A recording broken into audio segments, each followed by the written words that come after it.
Welcome, everybody. This is Miss Lady CC with Leaders in Purpose here at KPAO. How are you? I'm so glad you're here. Guess what? We have a fantastic show today. It's our medical cannabis show, and we want to invite you to go ahead. We want to invite Miss Lia Post on the show with us today, Mr. Dominic Gillen on the show with us today, and of course, Miss Katy Eilers on the show with us today. I got her name right this time. And I'm CC, your hostess, Miss Lady CC. So we're so glad that you're here with us today. Before we get going, would you want to go ahead on and just give a word of silence, a moment of silence to the universe, our ancestors, and those who've gone before us to show us the way.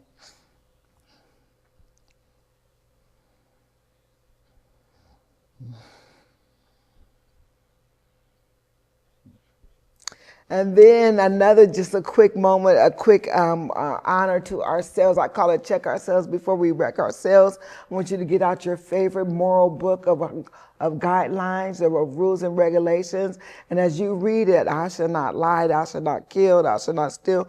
Whatever those morals or those guidelines were, if you did it, you give yourself the biggest hug in the whole wide world for following your own moral guidelines, your own rules, and your own regulations. Now, if you did not do it, honey, then you need to picture in yourself like, I said I wasn't going to lie today, but sugar, honey, I shouldn't have told them one. I told a bold white one, a blue one, and a green one too. And so you're like, no, honey, I don't want to lie. So you picture in yourself, you're doing it wrong. You start picturing yourself, you saying it the right way. You're saying all the right things, you didn't even lie. And so you give yourself a hug because that's the last thing you see is you did not lie. So next time that test come up, guess what? You're gonna pass that test because you're gonna see that positivity in your eyelash. So yes, and then we do an emotional freedom technique. And this emotional freedom technique is just a grounding technique where we just tap. We're just gonna tap it out, and just a nice grounding technique for you. When I get upset, you can just replace it with positive feelings. Go ahead on and tap underneath your eye, and tap underneath your nose, tap underneath your chin, tap your shoulders, tap up and down your shoulders and your side. Hey, you gotta tap palms up, tap palms down. Okay, then tap all the way down to the legs, backing up again. Get up again. Ooh, that feels good. Just shake it out. Yeah.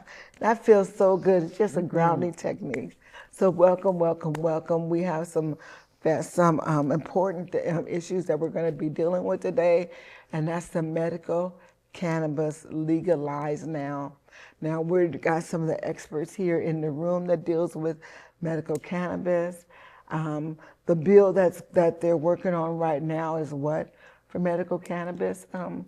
The bills that we're working on? It's called, the number is LB 933, and it's a bill Senator John Kavanaugh brought to try and give protections to the practitioners and those who would be recommending medical cannabis, and give them some sense of safety from any kind of repercussions from whether it's law enforcement or whomever. There are people that they work for. Right now, it's finding people to recommend is very difficult in Nebraska, and because they haven't been given there's been no guidance from the Attorney General's office. Okay. And so that bill is before a committee right now, and hopefully it'll get voted out, and they'll it'll get out to the floor, and they'll vote for it, hopefully. So. Okay, so we do want that protection for those who are supporting those with cannabis, so that there won't be any negative repercussions for them supporting us. Right. Right. Okay. Right. And so what? I thought this was settled. I thought medical cannabis was legal. It looks like it is. We have all these different tinctures and different things in the stores and things. What's going on? So it's hard to explain, but medical cannabis at this time is legal.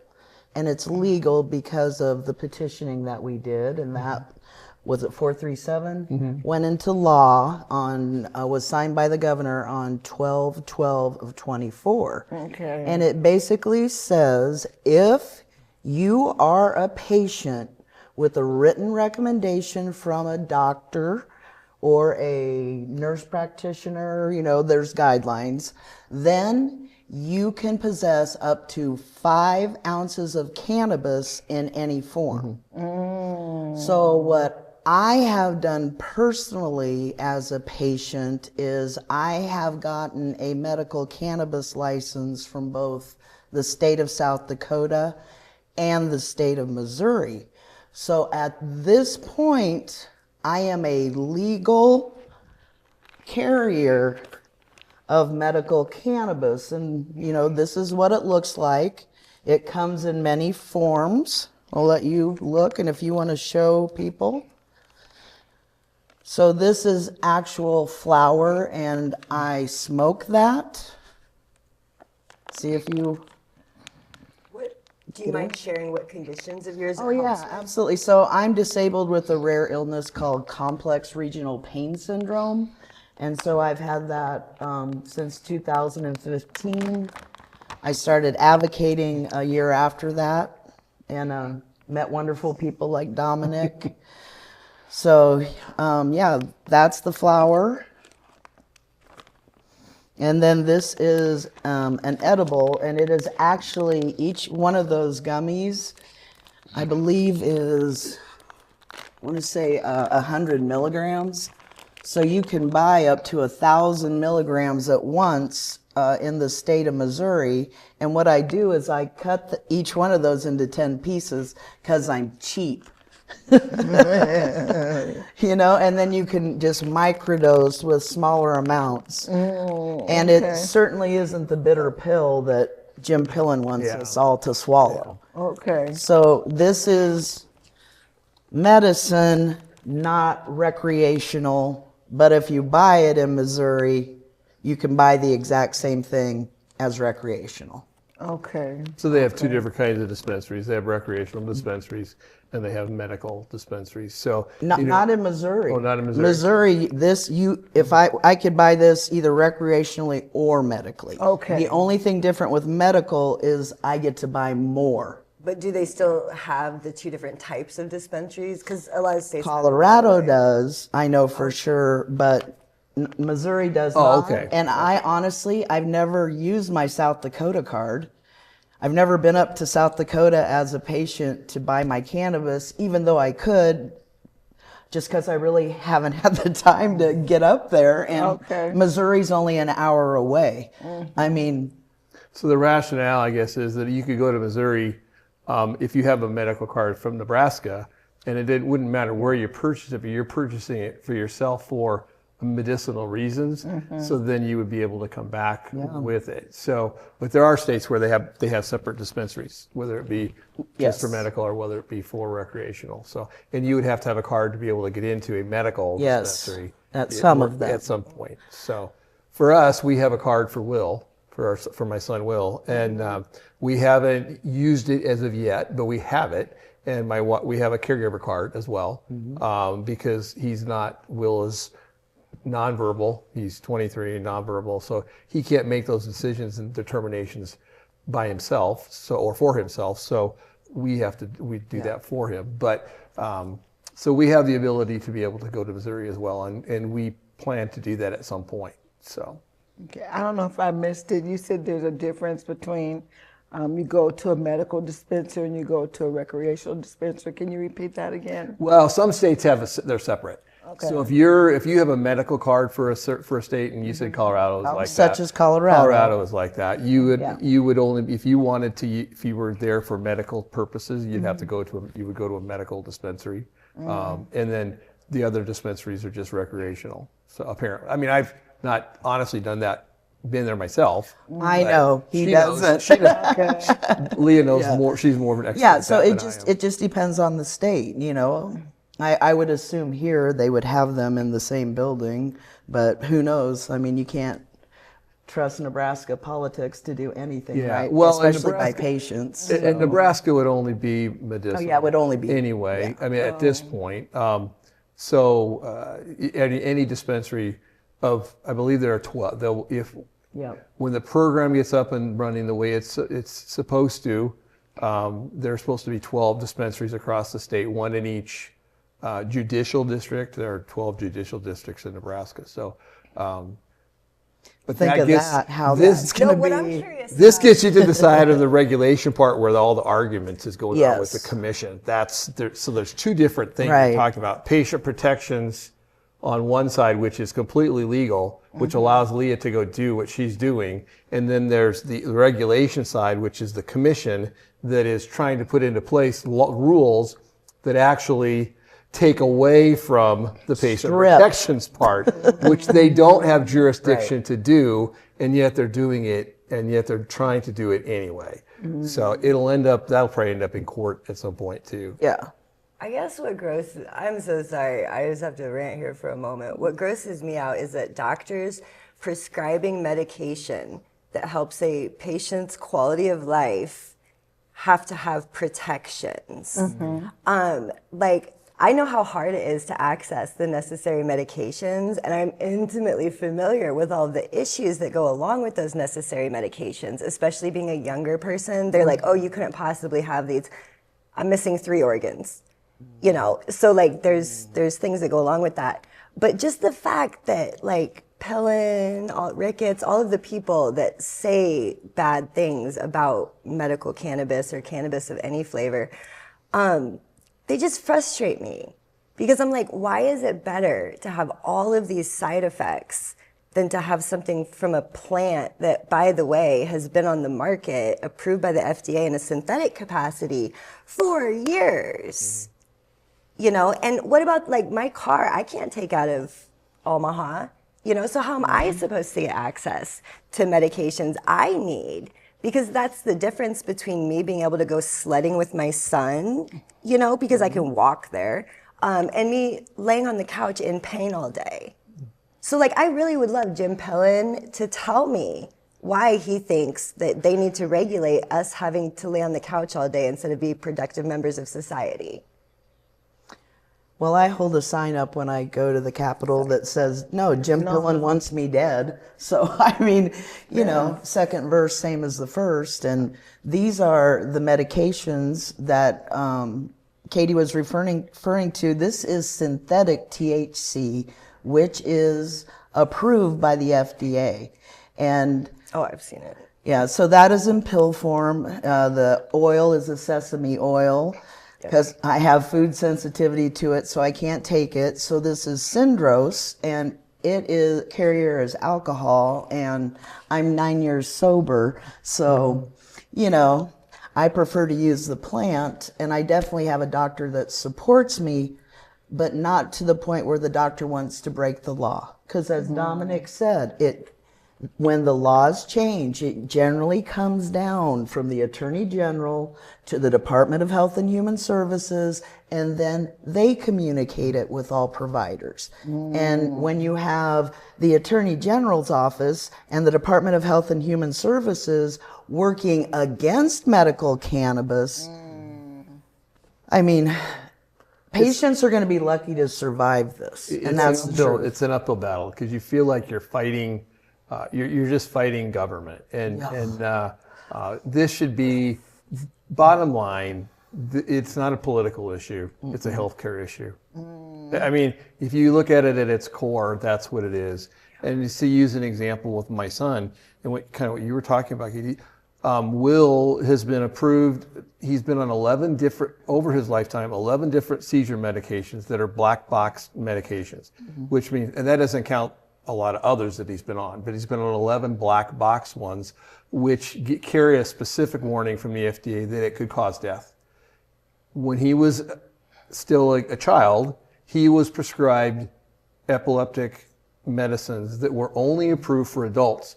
But since they worked for adults, they gave it to Will anyway. We had to sign a paper, but they would try it with him anyway. So it's like, as long as you have 3 letters behind it, it makes everything okay and everything else not okay. And even though those 3 letters oftentimes are a death penalty for some people because of the pharmaceuticals and the toxicity and all of those things. And Will is on 3 medications right now. All of them are 4. 3 of them are black box medications. One of them, called Epidiolex, is the only FDA-approved drug, but it's all CBD, so there's no THC in it. But it's not a black box. So it's like the one cannabis medication that he's on is not a black box, but the 3 pharmaceuticals that he's on are black box. But that's okay. It doesn't make sense. Wow. Yeah, it's ridiculous that you have the side effects of THC medicated THC medicines, and it's practically none. And then you get the side effects of all these other medications that are approved. Yes. And the side effects are death, there's stroke. I mean, I'm looking at a medicine where it talks about it could kill your baby, and you could fall, you can get dizzy, but it's showing a woman messing with her baby while they're talking about all the negative side effects of this medication. Come on, y'all, give me a break. Yeah. It's just ridiculous. What can we do? I'm from the veterans are my niche. Like, I care about everything, and I love you guys for everything you're doing for Nebraska, but until it's legal on a federal level, veterans are screwed. So like, I was diagnosed with ADHD, and I had Adderall for that, and my PTSD, anxiety, and pain was completely untreated. So I bought cannabis, the synthetic stuff from, like, you know, the stores that are here in Nebraska. And when I had a urine test for my Adderall refill, they said no, because the pharmacist that was working as my psychiatrist wasn't comfortable giving me Adderall when I had stuff I bought at the store. And I'm like, you can go buy a beer and, like, chill, like, you know, I'm an alcoholic. So I had to fight for 6 months, and they said it's VA policy. And I was like, okay, show me the policy. And they said it's provider discretion. So I said, okay, then I want a cannabis-friendly provider. Okay. And 6 months later, I got one. You know, but it's because it's illegal at a federal level that VA is just not going to do it. Yeah. You know, but furthermore, not only will they not do it, they will penalize you by taking your other medications depending on the provider. And it's incomprehensible to me that you would rather me be on an opiate and a benzodiazepine instead of a gummy, you know, that doesn't back me up or make me nauseous, or I can't take them at the same time because God forbid I have pain and anxiety at the same time. So I would say, talk to your federal legislators. Like, it is time we just threw the whole thing away and made this legally federally. Federally. Like, that's what we need. Because otherwise people that have federal jobs aren't going to be able to use it either. Yeah, and every time that to piggyback on what you said, every time they try to put into one of the appropriations bills to let the VA, that have to do with the VA, to let doctors be able to recommend and talk with their VA patients, they pull it out. It gets pulled out at the end. And the last time it was in the reconciliation of the House and Senate bills, but when it finished, it was gone. And so. It's continuing to fight a fight that a lot of people in power think is a good fight, and it's a number of people that are prohibitionists and obstructionists when it comes to this. And you can also, I mean, it can be said, you can look at the politicians and see where's their money coming from. And a lot of times it's alcohol, a lot of times it's big tobacco, or it's pharmaceuticals. And so the 3 big areas that are against it are all things that can be more harmful than cannabis. And yet they're all fighting against cannabis itself. It just... Yeah, they don't want me to be sober. They don't want me to be off opioids. I don't have to go to my pain doctor every month because I'm not prescribed anything by him because I use cannabis instead. And my doctor knows that. You know, and when you talk about what can we do, not shut up.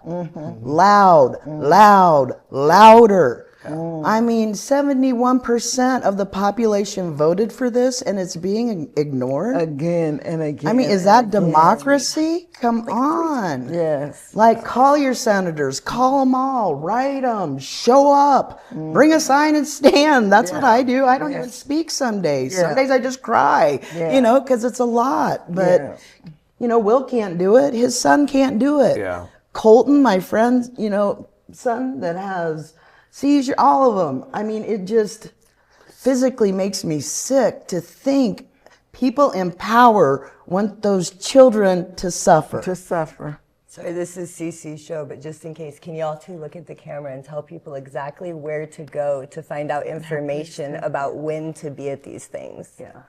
Go ahead. Nebraskans for medical marijuana is at nmm.org. We're also on Facebook and I believe Instagram. We will have updates on all the bills. We will let you know what you can do, but I am telling you, do what we do and just show up. We don't know what we're doing. We're just human beings, you know. Dominic has a disabled son. I have a disabled daughter. I'm disabled. You know, we're like-minded people that want change to happen. So empower yourselves and use your voices, please. Yeah, and that's so important for people to contact, especially right now your state senators, but your federal representatives as well. Yeah. But the NMM site has a lot of information, and there's always follow it, and it will share with you when there are bills, when there are hearings. They'll have press releases on different things. So it's a very good place to go and get information. Yeah. And anyone can talk at those hearings, you guys. Yes. Like, I don't know who needs to hear this, but if there's something you're passionate about, like check out what bills are coming up, and anyone can talk for like 3 minutes about it. But like what you said about the veterans getting pulled out at the last minute, I just want to highlight that because a lot of Republican, especially politicians, claim to care so very much about veterans. Oh, yeah. And they're consistently posting the 988 suicide line where we press 2, which is a great resource. But what they're not doing is actually making policy changes that say they care. Like the Nebraska veteran suicide rate is up 26.4% over the last 10 years, and yet our pain is still being treated with gabapentin, even though it's being pulled from the markets in other countries, you know, for its dangerousness. Wow. And it's interesting they removed veterans because on a double-blind study done in 2001 or 2021, it was like one of the first of its kind. It did show that cannabis effectively helps with PTSD, which we all know is not just a veteran thing. I think it's like 20% of the population. But when you're talking about the veteran population, that number doubles, if not triples. So it's interesting that we're removed when we are one of the populations. It could really, really help. Yeah. Right. And just again, you are exactly right. And President Trump, however you feel one way or the other, he did sign into an executive order change that helps to reschedule cannabis to Schedule 3, which would at least allow for more research. It's not perfect.